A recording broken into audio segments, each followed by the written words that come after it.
নমস্কার বন্ধুরা, সবাইকে অনেক শুভেচ্ছা। আজকে আমার স্বরচিত গল্প, তার নাম জনাব নায়ক। ঘরের কাছে আরশিনগর ফুটবল খেলার জায়গা ছিল বালিগঞ্জ লেকের কোনার দিকের একটা মাঠ। কেমন করে যেন মাঠের এক পাশে দুটো 5-7 গজ ব্যবধানের তাল গাছ ছিল। সেটা একটা ন্যাচারাল গোলপোস্টের কাজ করত।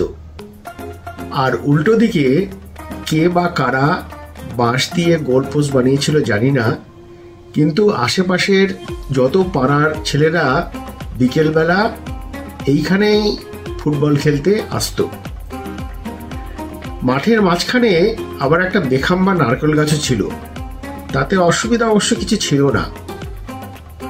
একদিকের সেন্টার ব্যাক হয়ে খেলে দিত গাছটা। তো এই উঠোনাকৃতি যে ফুটবল খেলার মাঠ, সেটা ছিল বালিগঞ্জ লেকে বুদ্ধ মন্দিরের পাশে। আমার তখন প্রমাণ সাইজের বল নিয়ে ধেড়ে ছেলেদের সাথে ফুটবল খেলার মতো নিতান্তই সরু সরু ঠ্যাং। তো আমায় আর আমার সমবয়সী 2-3 জনকে ওরা খেলায় নিত না। আমরা ছিলাম ইম্প্রোভাইজড বল বয়, প্রকারান্তরে হইচই বৃন্দ। মাঠের পাশে দাঁড়িয়ে আমরা উত্তেজনায় তিরিং বিরিং করতাম। যে সময়ের কথা বলছি সেটা ঢাউস পিকচার টিউবওয়ালা সাদা কালো টেলিভিশনের যুগ। দূরদর্শনের চ্যানেল বলতে সন্ধ্যে 7টা থেকে 9টা পর্যন্ত কলকাতা দূরদর্শন, আর ফুটবল খেলা বলতে East Bengal Mohun Bagan. Argentina, Brazil, Messi, Barcelona এসবের নাম বাঙালি তখনও ভালো করে শোনেনি। আমাদের হিরো ছিল হাবিব, আকবর, সুরজিৎ সেনগুপ্ত, সুধীর কর্মকার, এঁরা। নার্ভাস ব্রেকডাউন ম্যাচ ছিল ইডেন গার্ডেনে। হ্যাঁ, তখন ইডেন গার্ডেনেই খেলা হতো। সল্টলেক স্টেডিয়াম তখন ভিত পুজোর পর্যায়ে। ইস্টবেঙ্গল মোহনবাগান। ইস্টবেঙ্গল জিতলে পরের দিন স্কুলে মোহনবাগানীদের প্যাক দেওয়ার জন্য রাতে ঘুমই হতো না। উল্টোটা হলে প্যাক খাওয়ার ভয়ে সকালবেলা খুব পেট ব্যথা করতো, স্কুল যেতে ইচ্ছা করতো না। সে যাকে যাক। তো সেই আমাদের থেকে 7-8 বছরের বড় ধেড়ে ছেলেরাও আমাদের হিরো ছিল ওই ফুটবল খেলার মাঠেই।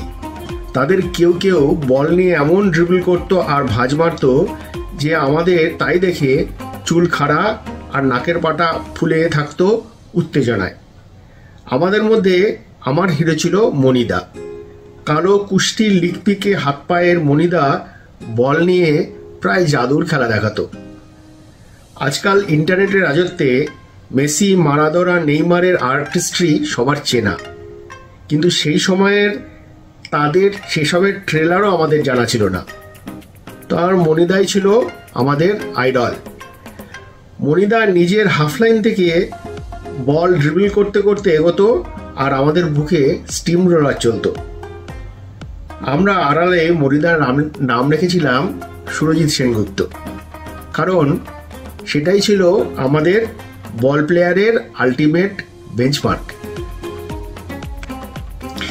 সে যাই হোক, আমাদের বাড়ির থেকে 5টা বাড়ি পরে একটা চৌবাচ্চাওয়ালা পুরনো দোতলা বাড়ির একতলায় ভাড়া থাকতো মনিদারা। এখন মনে হয় যে বয়সে আমি মনিদাকে চিনতাম সে বয়সে মনিদার স্কুল ফাইনাল পাশ করে যাওয়ার কথা, কিন্তু বখাটে স্কুলে বারদুই ফেল করে কোন ক্লাসে যে মনিদা পড়তো আমার মনে নেই, আর মনে করার দরকারও পড়ে না, কারণ আমি আর আমরা মনিদার ড্রিবলের স্বপ্নে বিভোর ছিলাম। খালি এইটা মনে ছিল, মনিদার ছাপোষা বাবা মনিদাকে আমার মায়ের কাছে অঙ্ক শিখতে পাঠিয়েছিল, আর মা বলেছিল মনিকে অঙ্ক শেখানো আর কুকুরের লেজ সোজা করা একই ব্যাপার। এরপরে মাস, বছর, দশক কেটে যাওয়ার পরে আমি তখন মধ্য কলকাতার বহুজাগতিক অফিসের চাকুরে। অল্প বয়সী ছোকরা চাকুরি হিসেবে অফিসের মেয়ের বাবা সহকর্মী আর ইন্স্যুরেন্সের দালালদের লোভনীয় টোপ। ইন্টারকমে আমাদের ফাইন্যান্সের তরুণদার ফোন পেলাম একদিন। আমি জানতাম তরুণদা গোল পার্কের ওইদিকে কোথাও বাড়ি। ফোনে বলল ওর চেনা একজন LICর এজেন্ট আছে, তার কাছে যদি একটা ছোটোখাটো পলিসি করি তাহলে খুব উপকার হয়। না করাটা যেহেতু আমার বেসিক ইনস্টিংক্টের বাইরে, আমি কথা বলতে রাজি হয়ে গেলাম। তারপর মিনিট 5 পরে আমার ডেস্কের সামনে দাঁড়ানো খয়াটে চেহারার মধ্য 30-এর ইন্স্যুরেন্সের দালাল মনিদাকে দেখলাম প্রায় 15-16 বছর পরে।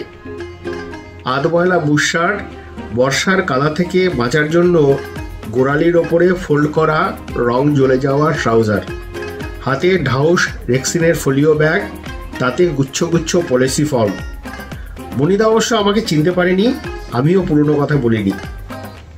কেবল যখন তুখোর দালালি কায়দায় আমায় পলিসির সূক্ষ্মাতি সূক্ষ্ম অঙ্কের হিসাব, চক্রবৃদ্ধি সুদের 10, 15, 20 বছরের পাটিগণিত বোঝাতে লাগলো, আমার মনে হলো মনিদা এখন অঙ্কে দড়, পাটিগণিত ওর জিভের ডগায়। আমার শৈশবের হিরো, যার পা ফুটবল নিয়ে ভেলকি দেখাতো।